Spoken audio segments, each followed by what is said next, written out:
Shalom saudara-saudara terkasih dalam Kristus. Selamat datang di Lembaga Anthony Chang Ministry International, lembaga yang menjadi wadah pertumbuhan rohani kita bersama-sama di dalam Kristus. Sesaat lagi kita akan memulai Sunday Service minggu ini. Harap mempersiapkan diri dan hati bersama keluarga dan orang-orang terkasih dengan posisi duduk yang baik dan nyaman. Kita belajar mengimani dan bertumbuh bersama dalam Kristus. Selamat beribadah dan Tuhan Yesus memberkati.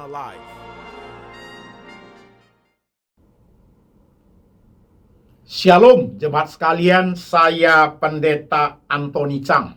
Salam kepada semua jemaat di kota mana saja, jemaat setia pendengar firman lewat Latsmi, Lembaga Anthony Chang Ministry International. Ibadah Latsmi hari ini dari 100 seri khotbah kedewasaan rohani sudah sampai di seri ke-58. Kontemplasi yang ke-84. Temanya adalah kasih mula-mula dan revival rohani. Kasih mula-mula dan kebangunan rohani. Firman Tuhan kita ambil dari satu bagian, yaitu dari kitab Wahyu pasal 2 ayat 1 sampai 7. Demikian firman Tuhan.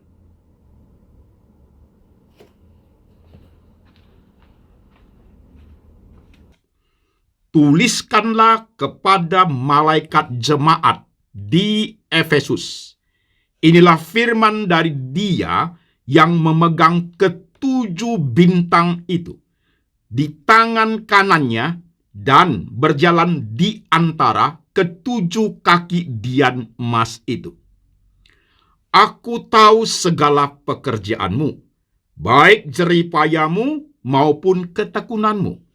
Aku tahu bahwa engkau tidak dapat sabar terhadap semua orang jahat, bahwa engkau telah mencobai mereka yang menyebut dirinya rasul, tetapi yang sebenarnya tidak demikian, bahwa engkau telah mendapati mereka pendusta, dan engkau tetap sabar dan menderita oleh karena namaku, dan engkau tidak mengenal lelah. Namun demikian, aku mencela engkau, karena engkau telah meninggalkan kasihmu yang semula. Sebab itu, ingatlah betapa dalamnya engkau telah jatuh. Bertobatlah dan lakukan lagi apa yang semula engkau lakukan. Jika tidak demikian, aku akan datang kepadamu dan aku akan mengambil kaki dianmu dari tempatnya. Jikalau engkau tidak bertobat, tetapi ini yang ada padamu, yaitu engkau membenci segala perbuatan pengikut-pengikut Nikolaus, yang juga kubenci. Siapa bertelinga, hendaklah ia mendengarkan apa yang dikatakan Roh kepada jemaat-jemaat. Barang siapa menang, dia akan kuberi makan dari pohon kehidupan yang ada di taman Firdaus Allah. Amin. Saudara-saudara sekalian, firman sudah kita baca, firman Tuhan sudah kita dengar. Mari sekarang setiap jemaat yang sedang ikut ibadah di ibadah Latsmi hari ini, mari kita tunduk kepala, kita berdoa. Tuhan Yesus, kami sudah baca firman-Mu, kami sudah dengarkan firman-Mu. Sekarang Roh Tuhan bekerja, mengurapi hamba-Mu ini. Beri ia hikmat dan bijaksana, beri ia fasih berbicara, beri ia kemampuan berbicara dalam bahasa jemaat, sehingga setiap jemaat boleh mengerti firman Tuhan dengan baik. Lewat firman ini Tuhan, kami ingin hidup berkenan kepada Tuhan. Kami ingin kasih mula-mula yang sudah ada pada diri kami itu tetap terpelihara dengan baik. Dan hidup kami boleh berkenan kepada Tuhan. Urapi setiap kami Tuhan yang sedang berdiam di hadapan Engkau. Kuasai hati dan pikiran kami Tuhan, supaya firman itu berbicara. Firman itu boleh tertanam di tanah yang subur. Kami siap hati, kami siap pikiran, kami siap iman untuk diberkati. Tuhan Yesus berbicara, kami mendengar. Dalam nama Tuhan Yesus, kami berdoa. Amin. Shalom jemaat sekalian, apa kabar? Saya berharap jemaat baik-baik saja di tahun yang baru ini, saudaraku, 2026.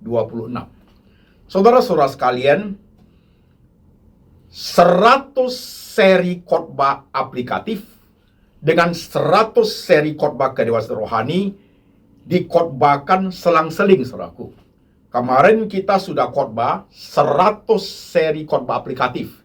Ia sudah sampai di seri yang ke-24-25.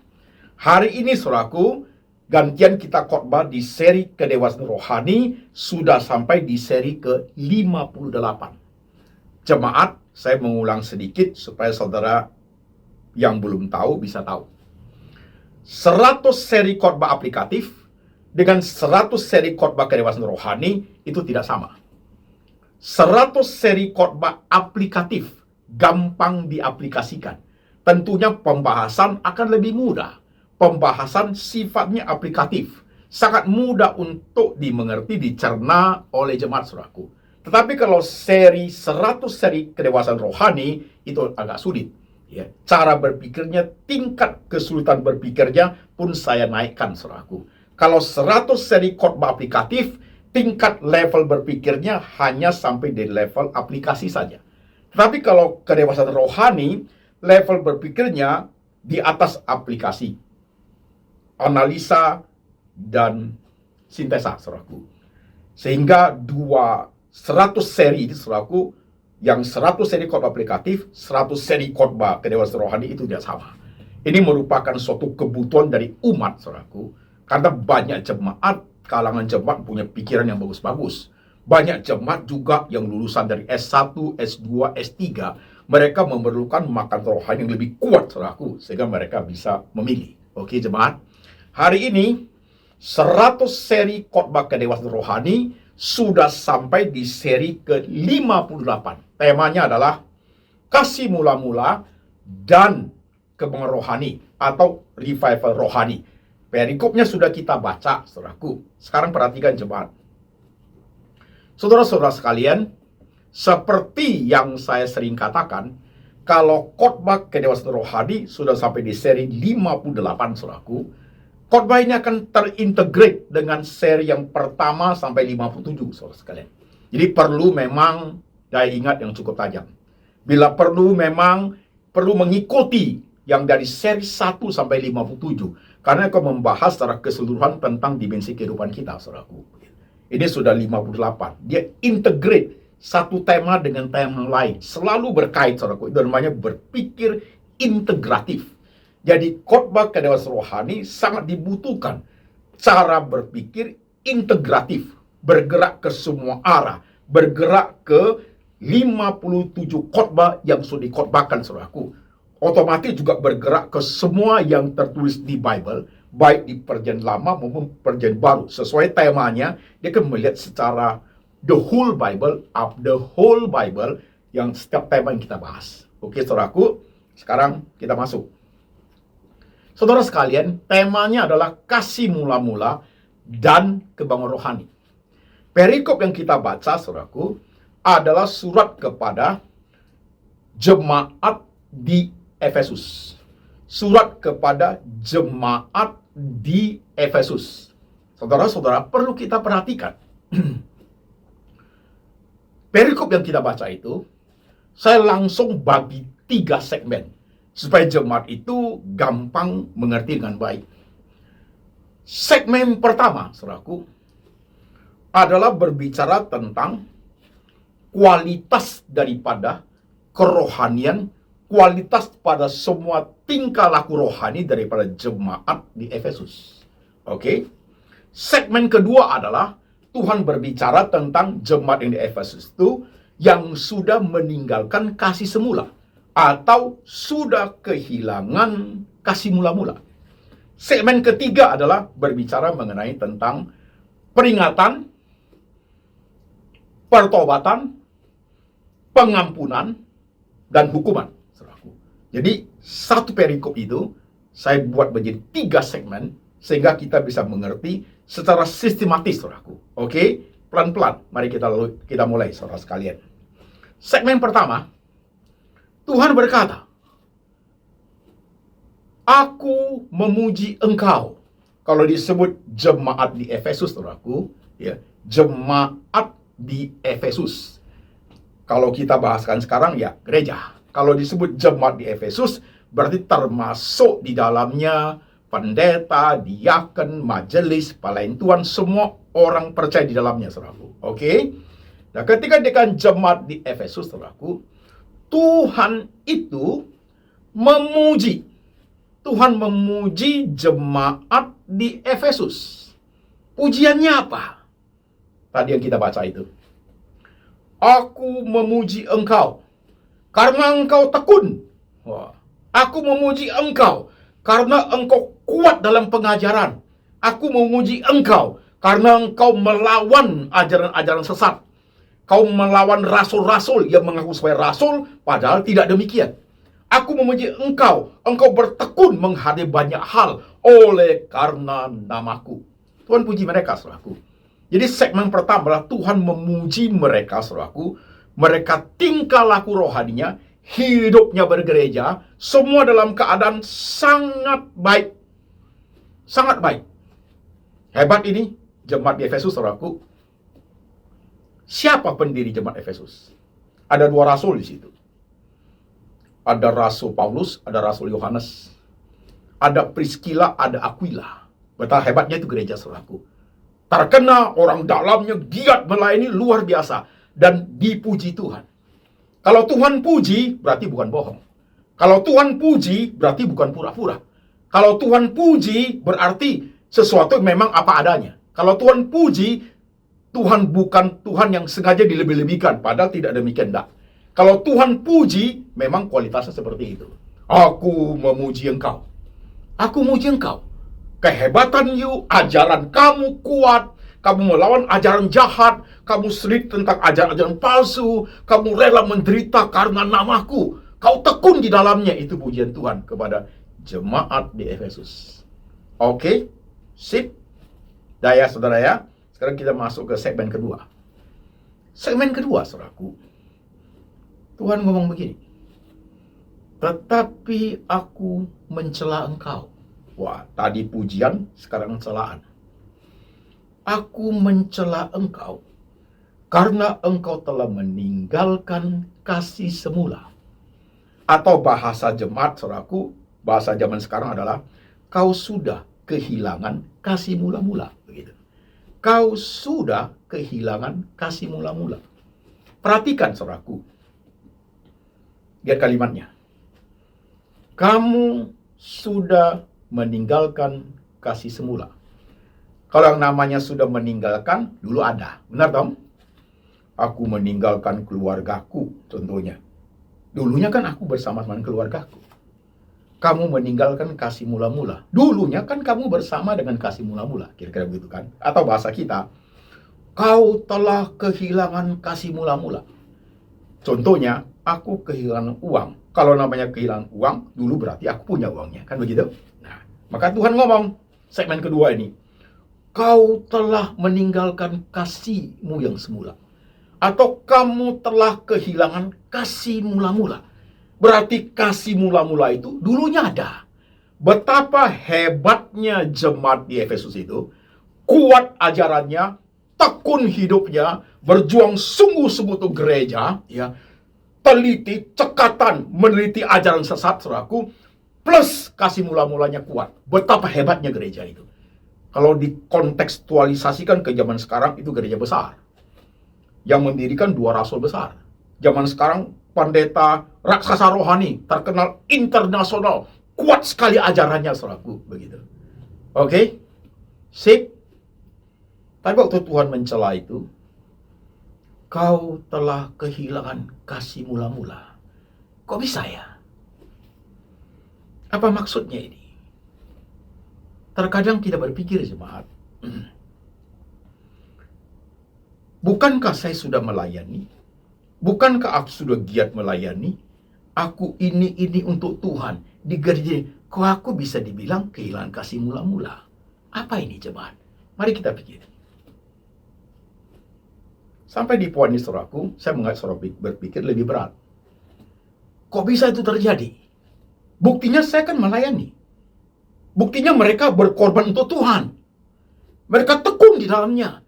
Gerejanya hidup, saudaraku. Tapi kenapa Tuhan bilang, kamu telah kehilangan kasih mula-mula? Kan unik ini. Tuhan tidak pura-pura loh. Kalau Tuhan bilang hilang, hilang, saudaraku. Kok bisa hilang? Kenapa? Apa penyebabnya? Kan buktinya mereka giat melayani. Bukankah dengan giat pelayanan, sungguh bekerja di gereja Tuhan, tiap minggu beribadah ke gereja, ya, rajin ikut doa, bukankah itu menunjukkan kasih mula-mula saya ada? Oh, belum tentu, saudaraku. Belum tentu. Apa tidak hebat itu jemaat di Efesus? Hebat sekali. Tuhan puji mereka. Luar biasa. Tapi Tuhan celah. Kasih mula-mula sudah hilang. Pelayanan hebat. Tapi Tuhan bilang, kau telah meninggalkan kasih mula-mula. Kok bisa? Supaya lebih jelas, jemaat sekalian, saya pakai ilustrasi. Biar mudah, saudaraku. Perhatikan. Ilustrasinya pakai hubungan suami istri. Dulu suami istri, saudaraku, pada saat mereka masih muda, masih pacaran, saling jatuh cinta. Itulah kasih mula-mula itu. First love. Ya. Saling cinta, kuat sekali cintanya, tiap hari pengen ketemu, itu first love. Saling jatuh cinta. Gitu. First love. Sama seperti ketika kita pertama kali percaya Tuhan Yesus. Kita nangis, Tuhan ini, itu hangat sekali dengan Tuhan. Itulah kasih mula-mula. Itulah first love, saudaraku. Oke? Lanjut. Nah, suami istri ini, setelah mereka pacaran, saudaraku, lama-lama pacaran setahun, 2 tahun, kemudian lanjutkan pernikahan. Kasih yang mereka bangun itu tambah lama, tambah kuat. Akhirnya masuklah jenjang pernikahan. Diberkati beberapa anak kecil-kecil, tambah senang. Anaknya lucu-lucu, happy semua. Kasihnya tambah kuat, saudaraku. Tapi life must go on. Dengan jalannya waktu, anak-anak tambah lama, tambah besar. Ternyata hubungan suami istri itu tidak seharmonis yang kita pikir. Ada perbedaan pendapat yang besar, ada saling menyakiti, dengan bertambahnya usia pernikahan tidak membuat makin erat, ternyata mulai renggang. Sampai kerenggangan hubungan itu menjadikan hati mereka menjadi dingin, saudaraku. Kehilangan first love. Kehilangan kasih mula-mula yang sudah mereka bangun, saudaraku. Kehilangan. Tapi hidup mereka tetap sebagai suami istri. Hidup mereka tetap jadi papa mama untuk anak-anaknya. Hidup mereka tetap ke rumah mertua, ke rumah papa mama, masih antar jemput pakai mobil, masih hidup serumah. Surat nikah, akte catatan sipil pun masih ada, saudaraku. Surat pernikahan gereja pun masih ada.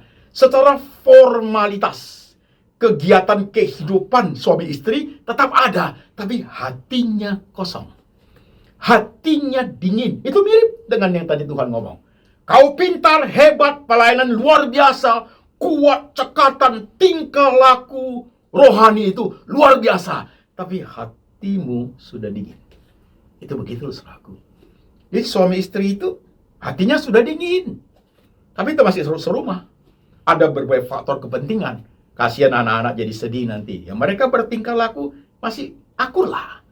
Makan-makan dengan depan anak-anak, ya mereka berdua kelihatan biar anak bahagia. Ada kepentingan uang bersama masih atas nama 2 orang suami istri. Ada kepentingan bisnis, jadi mereka terikat bagian seperti itu. Tapi deep inside their heart, saudaraku, di dalam hati mereka itu sudah dingin. Tidak ada perasaan apa-apa lagi. Mirip sekali dengan yang Tuhan ngomong kepada jemaat di Efesus. Tingkah lakumu dalam kegiatan gereja hebat sekali. Tapi dalam hatimu, kehangatan you dengan Tuhan, cinta kasihmu dengan Tuhan sudah kosong. Kau sudah meninggalkan kasih semula. Kau sudah kehilangan kasih mula-mula. Ngeri ini, saudaraku. Ini ngeri, men. Ini ngeri. Bahayanya adalah, saudaraku, kita ini bisa terbuai oleh semua kegiatan rohani kita.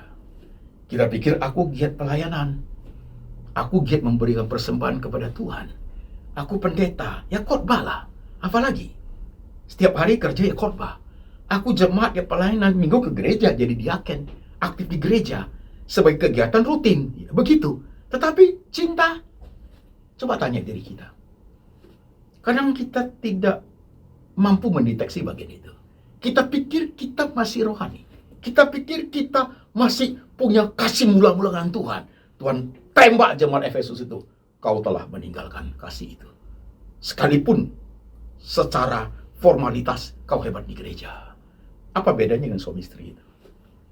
Ya kan? Dingin hati mereka.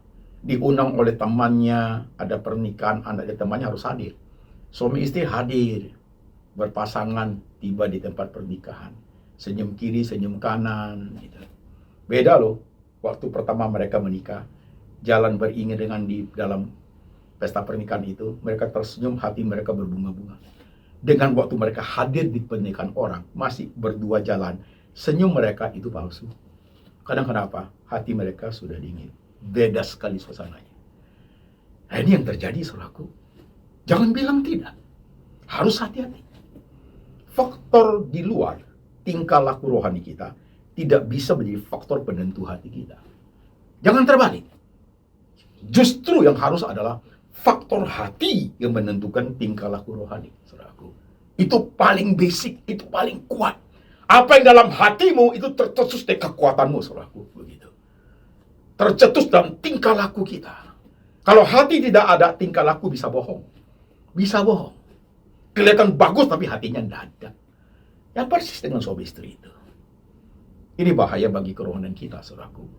Hati-hati di zaman ini. Kadang kita terbuai seperti itu.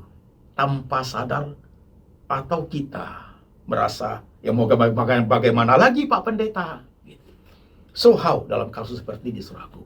Bagaimana kita menyikapinya? Mungkin saudara akan berkata, Pak Pendeta, kau telah meninggalkan kasihmu yang semula. Berapa serius kejatuhan seperti itu, Pak Pendeta? Berapa serius? Kau telah kehilangan kasih mula-mula. Berapa seriuskah kejatuhan rohani seperti itu? Jawabannya bukan saya yang jawab, Tuhan yang jawab. Di ayat berikutnya. Saya ingat tadi yang saya ngomong, yang saya bacakan. Kau telah meninggalkan kasih yang semula. Ayat berikutnya begini. Dan ingatlah betapa dalamnya kejatuhan itu. Ingatlah betapa dalamnya kejatuhan itu. Serius sekali, men. Serius sekali. Itu Tuhan yang ngomong, bukan saya. Betapa dalamnya kejatuhan itu. Jadi kalau suami istri sudah tidak ada kasih, betapa ambruknya itu rumah tangga. Hanya tunggu tangan main saja. Hanya tunggu ada percikan sedikit api saja. Itu cerai, saudaraku. Cerai. Karena sudah tidak ada kehangatan. Lulu gua-gua. Betapa dalamnya kejatuhan itu. Lantas bagaimana kita mendeteksinya? Setiap kita itu sifatnya di personal. Masing-masing harus melihat diri kita masing-masing, saudaraku. Maka dibutuhkan untuk mengevaluasi hidup kita. Untuk mengevaluasi our journey of faith. Petualang iman kita. Kita lacak di bagian itu. Kita ingin tahu. Masih ada gak keintiman saya dengan Tuhan? Kita ingin tahu. Masih seperti yang Tuhan ngomong gak? Aku tetap memiliki kasih yang mula-mula. Masih ada gak itu? Kita harus selidiki personal sifatnya. Setiap kita pribadi berbeda. Dan harus jujur dalam hal itu. Harus terbuka mata rohani kita. Harus ada SQ, spiritual quotient, kecerdasan rohani untuk menilai dengan jujur setiap diri kita, saudaraku. Itu penting, bukan main. Jadi bukan main di area pura-pura rohani. Bukan main di area hanya sekedar pelayanan. Bukan, saudaraku. Tapi deep inside our heart. Kita harus itu. Baru ada solusi. Bagaimana caranya? Kembali kepada you dan saya, setiap kita masing-masing. Saya pun ada dalam posisi sama seperti jemaat. Waktu saya persiapkan khotbah seperti itu, saya mengevaluasi diri saya. Apa saya masih punya ya kasih mula-mula kepada Tuhan? Atau saya sudah meninggalkan kasih semula itu? Atau saya sudah kehilangan kasih mula-mula itu? Saya pelayanan, khotbah kemana-mana, dikenal orang di mana-mana, pelayanan, keluarga oke, semua oke. Ya. Kegiatan saya jadi pendeta. Saya tidak bisnis, saudaraku. Ya, full saya menjadi pendeta. Saya lakukan kegiatan rutin. Tapi pertanyaannya, apakah intimnya saya dengan Tuhan? Yang pertama kali saya bertobat terima Tuhan itu still fresh. Masih hangatkah itu? Kasih mula-mula masih terpelihara kah itu? Nah, itu harus saya evaluasi. Saudara yang kadang saya lama, itu tahu sejarah hidup saya bukan? Tahu kan? Saya coba melihat ke belakang semua perjalanan iman saya, my journey of faith bersama dengan Tuhan. Suka duka, berkat senang kesulitan yang saya alami semua. Masih adakah dalam perjalanan seperti itu suatu hubungan yang kuat sekali? Masih ada nggak? Kasih mula-mula itu masih ada nggak? 20 tahun, usia 26 percaya Tuhan Yesus di rumah sakit jiwa. Menjadi sekolah, menjadi pendeta. Sampai hari ini, dikenal di mana-mana. Sampai saya sekolah sampai S3 di Amerika. Sekolah teologi. 5 tahun terakhir ini, perjalanan hidup saya, iman saya, ya, berjalan bersama dengan Tuhan itu. Banyak sekali yang saya hadapi. Berkat Tuhan, tantangan, kesulitan, masalah-masalah besar saya hadapi. Saya arungi, saya jalani. Jadi pendeta tidak semua orang suka, men. Kan begitu. Apalagi khotbah model begini, itu tajam. Orang bisa tersinggung, orang bisa marah, saudaraku. Tidak semua orang suka kita. 5 tahun terakhir ini, 2020, waktu COVID, saya bypass jantung karena tersumbat 5 tempat. Terjadi heart attack serangan jantung, saya tidak mati. Tuhan ada di situ. Bypass di Penang, sukses. Pulang ke Jakarta, 2021. Jadi COVID luar biasa. Jaga kesehatan, 8 bulan jaga kesehatan. Karena saya diabetes dan hipertensi 30 tahun. Itu serang ke mata. Saya mata kanan saya buta, pendarahan. Serang ke mata kiri, pendarahan, pecah retina.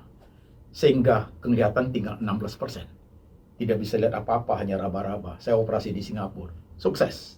Bisa lihat 95%. Tuhan ada di situ. Jalan berapa tahun kemudian? 3 bulan terakhir ini.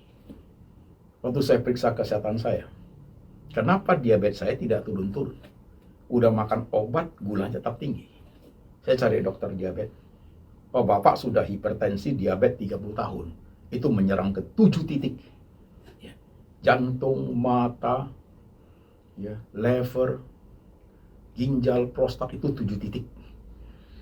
Dan sekarang Bapak ada di titik yang ginjal. Harus dicek dengan baik. Karena sudah 30 tahun, ya, obat diabetes itu harus ganti. Dia sudah adaptasi dengan badan. Hanya obat satu, dan satu lagi harus suntik insulin. Supaya tidak semua kena di ginjal. Setelah dicek bagus, saya makan yang dokter ajarkan, sudah berjalan baik, harus cek darah untuk melihat ginjal. Jadi waktu dicek ginjal saudaraku, fungsi ginjal saya tinggal 37%. Saya 61 umurnya sekarang. Tinggal 37%. Dokter diabetes bilang, Bapak harus cari dokter ginjal. Dia bukan ahlinya. Saya cari 5 dokter ginjal. 2 di Jakarta, 1 di Jakarta, 1 di Tangerang, 2 di Penang, dan 1 lagi di Singapura, saudaraku. Saya ingin tahu dokternya ngomong apa tentang ginjal. Saya tidak mau satu dokter. Karena dokter banyak pun ngomongnya beda-beda. Kayak pendeta mereka, saudaraku. Ini ngomong ini ngomong ini ngomong ini. Yang Jakarta ngomong seperti ini. Yang di Penang lebih seru ngomongnya. diperiksa USG ya itu ya. Saya punya ginjal. Satu besar, satu mengecil. Bladder, kantong kemih saya. Masih bisa pipis nggak? Kalau nggak saya pipis, itu airnya naik ke atas, ginjal terbenam, itu mati. Periksa di urolog lagi. Gitu. Dokternya bilang, Dokter Penang, saya kasih 3 obat. Kita lihat for 6 week, 6 minggu. If it doesn't work, kita cari jalan lain. Oke dok, saya beli. Udah beli itu obat, saya pulang ke hotel, duduk merenung. Ingat dokter yang ngomong, if it doesn't work, kalau obat itu tidak berfungsi, kita cari cara lain. Lah ini ginjal tinggal 37%. Kalau obat tidak bekerja, berarti ginjal gua dicoba-coba dong. Tinggal 20% lewat saya. Saya nggak makan obat. Ini dokter, saya pindah ke Singapura. Dokter Akirawu, dokter tua, senior, jelaskan semua dengan detail. Maka dia ngomong, saya kasih tahu you jujur, ginjal bocor tidak bisa sembuh kecuali anugerah Tuhan, mujizat Tuhan. Ginjal bocor hanya bisa di-maintain. You dalam keadaan badan komplikasi jantung, mata, ginjal. Untung you punya prostat masih bagus. Kalau kena prostat kamu meninggal karena itu ginjal tidak kuat lagi menanggung penyakit baru. Dokter bilang you punya life itu bisa bertahan 5-10 tahun. Dengan catatan ikuti apa yang diajarkan. Jadi saya harus makan obat dari dokter itu, kemudian saya harus jaga makan seumur hidup. Saya tidak boleh makan yang fosfornya tinggi, yang natrium, garam tinggi, nggak boleh. High protein, nggak boleh. Saya nggak boleh makan makanan yang bertepung, nggak boleh. Saya nggak boleh makan daging merah, bebek, babi, nggak boleh. Saya hanya boleh makan ayam, tambah timun, sayur-sayuran, ya, wortel, dan semua masakan saya tidak boleh pakai bumbu. Harus direbus pakai air tawar. Jadi makan itu tidak ada rasa. Makan sambal pun tidak boleh sambal botol, karena itu sudah olahan. Saya harus makan sambal yang original, ya cabai, saudaraku. Semua makanan saya nggak ada rasa. Dengan makan seperti itu ginjal bisa di-maintain, bisa bertahan 5-10 tahun. Will you? Kata dokter itu. Saya bilang oke. Saya sudah 3 bulan lebih makan begitu, saudaraku. Saya masak sendiri. Memang sulit sih, karena kita kebiasaan makan enak, saudaraku. Dengan yang hambar seperti itu rasanya tidak enak. Tetapi harus lanjutkan hidup ini.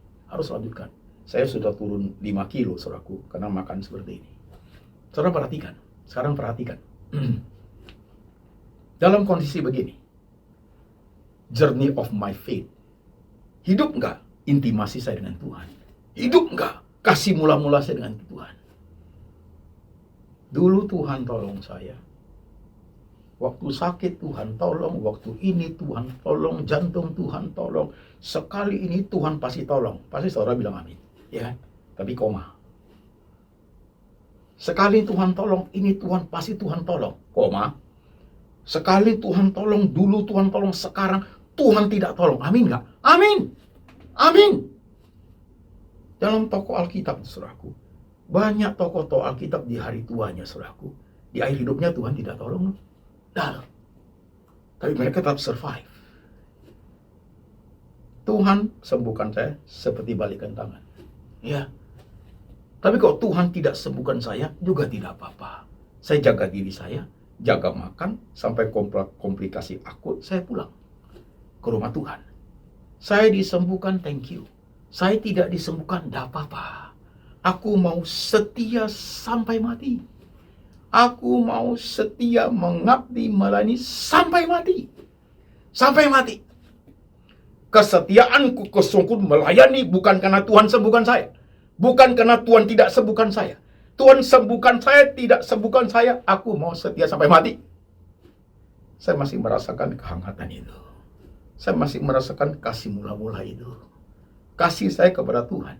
Sayang saya kepada Tuhan itu tidak terkondisi oleh disembuhkan atau tidak. Aku mau cinta Tuhan selama-lamanya. Saya masih terdeteksi rohani saya. Makasih Tuhan, sampai hidup sampai hari ini, kasih mula-mulaku tidak hilang. Intimasiku kepada Tuhan itu tetap terpelihara sampai hari ini. Bagaimana dengan engkau, jemaat sekalian? How about you? Kasus ABC kita sudah tidak mau melayani, iya kan? Bagaimana dengan engkau? Tambah sembahyang, tambah susah Pak Pendeta. Tambah sembahyang saya memberi persembahan ke gereja ini, Tuhan tidak berkati. Hatimu kosong. Ya apalagi ke gereja lah, aku kan orang Kristen. Itukah kamu? Itukah? Segmen 3. Tuhan ngomong apa? Tadi segmen 2. Ingatlah betapa dalamnya engkau jatuh. Berikutnya apa? Bertobatlah. Kembalilah kepada yang kamu lakukan semula. Kalau tidak, aku akan datang dan mengambil kaki dianmu. Ada suatu peringatan dari Tuhan, saudaraku. Peringatan, pertobatan, pengampunan, punishment, hukuman. Ingatlah betapa dalamnya engkau jatuh. Anda perlu ada suatu pertobatan, suatu revival, kebangunan rohani. Sadari itu kita, saudaraku. Selama ini kita kayak apa? Jadi anak Tuhan. Sudah jauh sekali kah kita tanpa kita sadari? Bertobatlah, kata Tuhan. Kalau Tuhan itu menjatuhkan hukuman, prosedur. Biasanya peringatan dulu. Peringatan ringan, peringatan menengah, peringatan keras. Kepada suatu pertobatan, ya, kepada suatu hidup yang berubah, saudaraku. Sampai itu tidak terjadi, ya, saudaraku, makanya muncul punishment. Kalau Tuhan buat punishment, bisa pakai apa saja dan siapa saja. Tuhan bisa pakai penyakit, Tuhan bisa pakai bencana alam, Tuhan bisa pakai orang lain, bisa pakai apa saja. Seperti Tuhan pakai Sodom dan Gomora, pakai api. Tuhan pakai banjir Nuh, saudaraku, pakai air. Tuhan bisa pakai apa saja. Kalau hukuman itu sudah datang, takutnya gak sempat kita bertobat. Dan itu sangat menyakitkan. Sangat menyakitkan. Mari kita menyimak khotbah hari ini, saudaraku. Siapapun kita, jemaat dan juga setiap pelayan Tuhan, takutnya kita masih ke gereja, tapi hati ini kosong. Kosong. Gak ada isinya. Hati-hati yuk. Yuk kasih gereja puluhan miliar pun tidak ada gunanya. Tapi hatimu kosong. Ke gereja itu hanya formalitas. Salibmu di sini itu hanya aksesoris saja. KTP-mu tertulis Kristen itu hanya data saja. Not real life. Itu menakutkan, men. Itu menakutkan. Kita evaluasi diri kita. Jangan sampai Tuhan hukum kita. Masih ingat ayat-ayat itu? Tuhan, kami memberitakan Injil atas namamu. Kami mau mujizat atas namamu. Tuhan bilang apa? Yonya, aku tidak kenal engkau. You tidak punya kasih. Buat apa? Ini kembali ke kita masing-masing, jemaat. Dalam khotbah kedewasaan rohani seri ini. Merenung dengan baik, saudaraku. Tidak main-main ini. Kita jangan terjebak oleh fenomena rohani kita yang kelihatan bagus, padahal gak ada apa-apa aja isinya. Gereja, jemaat, teman, hargai kita semua. Yang membuat kita sampai lupa diri. Padahal dalamnya Tuhan bilang apa? Kosong. Gak ada. Kamu sudah meninggalkan kasih semula. You sudah kehilangan kasih mula-mula itu. Secara formalitas kelihatan hebat. But deep inside, empty. You tragedi rohani, saudaraku. Tragedi. Saudara nyimak khotbah hari ini. Sebagai dosen teologi juga bisa loh. Tiap hari ngajar, baca buku ini. Sudah nggak ada. Kosong. Saya misioneri, saya pendeta. Kosong. Hanya lakukan kehidupan rutinitas. Merasa sudah tidak apa-apa. Dan merasa rohani lagi. Sebagai karyawan Kristen, pengusaha Kristen, menghibur diri, aku sudah kasih orang makan, ke orang susah. Aku cinta Tuhan ya. Tanya lebih dalam hatimu. Sungguh you punya keintiman dengan Tuhan yang kuat seperti the first time waktu you percaya Dia. Sampai hari ini masih hangat ya. Masih terpelihara dengan baik ya. Oke jemaat. Tema hari ini sangat baik untuk setiap kita. Saudara ikuti di lembaga ini, ibadah saudaraku. Saya tidak kenal semuanya. Hanya saya kenal sebagian kecil. I don't know you all. Saya nggak tahu kasusmu apa. Jadi kalau firman hari ini tajam sekali, bahkan menusuk jantungmu saudaraku, itu artinya Tuhan sedang bicara dengan you. Ya. Itu artinya Tuhan ingin engkau mawas diri. Tuhan ingin kita self correction supaya tidak jatuh dalam kesalahan yang lebih fatal lagi. Supaya hukuman itu tidak menimpa kita, saudaraku. Oke? Siapapun engkau hari ini. Status apapun kamu, saudaraku. Level usia berapapun, saudara sekalian. Tinggal di kota manapun, dengar khotbah hari ini. Kalau kita sudah jauh dari Tuhan, betapa dalamnya kejatuhan itu. Will you? Nanti setelah saya khotbah ini malam, you oret-oret, trek ke belakang, saudara punya journey of faith. Seperti apa dengan Tuhan? Harus jujur. Harus jujur. Baru you melihat, kok aku begini ya Tuhan. Harus jujur. Kayu kedapatan dalamnya kuat sekali. Pujilah Tuhan. Pujilah Tuhan. Oke. Mari jemaat, kita tunduk kepala kita berdoa. Tundukkan kepalamu sebentar. Suatu ketenangan jiwa untuk melihat diri masing-masing. Apakah engkau masih ada kasih mula-mula itu? Atau you sudah kehilangan kasih mula-mula itu? Yang ada hanya tinggal formalitas tingkah laku rohani. Seperti suami istri, tinggal serumah, tapi tidak ada cintanya lagi. Masih punya anak-anak, masih jalan sebagai suami istri, tapi deep inside, hati mereka dingin, membeku, tidak ada hubungan apa-apa. Lihat diri masing-masing. Tidak ada satu orang pun yang boleh menghakimi orang lain. Tapi kita sendirilah yang meneliti diri kita sendiri. Sadari itu masing-masing. Itulah kebun rohani yang sejati, saudaraku. Tuhan sedang memperhatikan. Kamu yang masih muda, lagi giat-giat berkarir. Kamu businessman, kamu ibu rumah tangga, businesswoman. You sebaya lagi aktif-aktifnya. You konglo, lagi kerja sehebat-hebatnya. You pendeta, dosen teologi, mahasiswa-mahasiswi teologi. Deep inside your heart, you masih cinta Tuhan? Atau sekolah teologi menjadi tempat pelarian? Saudara-saudara yang sudah tua, udah senior, hidup usia di atas 60, 70, 80, masih hangat kayak itu cinta kepada Tuhan? Atau sudah hambar? Kadang merasa hari tua, Tuhan tidak peduli lagi. Sudah tidak ada apa-apanya. Begitukah hidup ini? Masing-masing melihat diri sendiri. Harus berani lihat.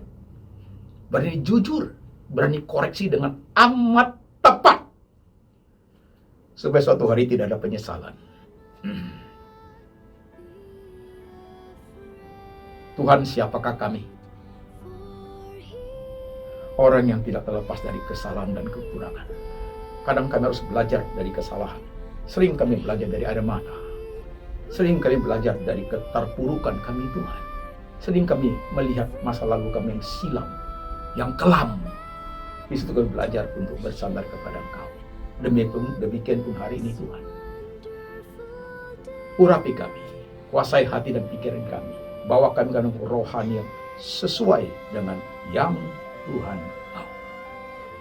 Setiap jemaat yang sedang tertunduk kepalanya hari ini, Tuhan ajar kami ya Tuhan, supaya rohani kami makin hari makin dewasa di hadapan Engkau. Berkatilah jemaat dalam segala pergumulannya Tuhan. Tangan Tuhan ada di situ. Tangan Tuhan yang menolong mereka, supaya hidup mereka selalu bersandar kepada Engkau. Terima kasih Tuhan. Letakkan tanganmu di pikiran mereka. Letakkan tanganmu di hati mereka. Materaikan firman hari ini ya Tuhan. Dan berkat ini turun atas mereka. Kasih dari Bapa dari surga turun atasmu. Yesus Kristus gembala yang baik, pemelihara jiwa. Dan Tuhan Roh Kudus senantiasa mengingatkan engkau akan firman Tuhan yang tertulis di kitab suci. Hidup seturut dengan firman sampai selama-lamanya. Sampai Tuhan datang kembali menjemput setiap kita yang percaya. Dalam nama Tuhan Yesus. Amin.